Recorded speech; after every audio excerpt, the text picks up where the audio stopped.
Hello students, let's see the question. So the question says, according to Dalton's atomic theory, how do atoms of different elements combine to form compounds?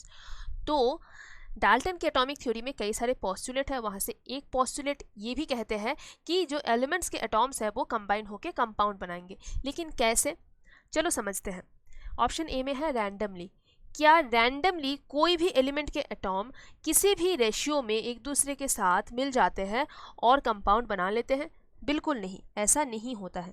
Basically देखो, जो elements के atom होते हैं वो एक fixed ratio में, specific ratio में ही combine होते हैं। अगर मैं एग्जांपल ले लूँ H2O की, H2O यानी ये वाटर है, ठीक है।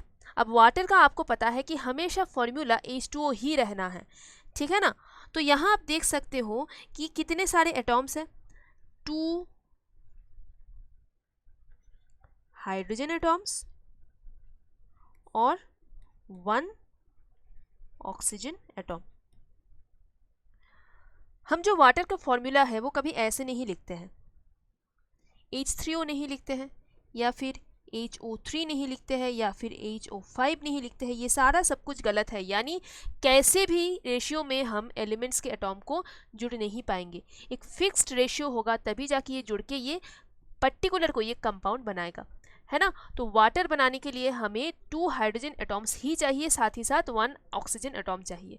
समझ रहे हो? तो एक स्पेसिफिक रेशियो होता है, एक फिक्स्ड रेशियो होता है, एक डेफिनाइट रेशियो होता है। ऑप्शन बी में दिए गए in a specific ratio, that is your correct answer.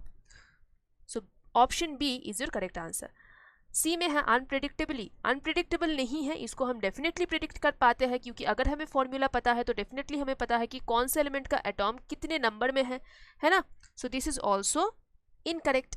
In varying proportion, varying proportion में कंपाउंड नहीं बनेंगे, ठीक है। वेरिंग प्रोपोर्शन में ऐसा नहीं हो सकता है कि H2O भी वाटर है और H2O5 भी वाटर है, या फिर H3O7 भी वाटर है, ऐसा नहीं है। H2O ही सिर्फ और सिर्फ वाटर है, तो इन वेरिंग प्रोपोर्शन भी गलत है। Your correct answer is option B. I hope ये समझने में आपको कोई डिफिकल्टी नहीं है। Thank you so much.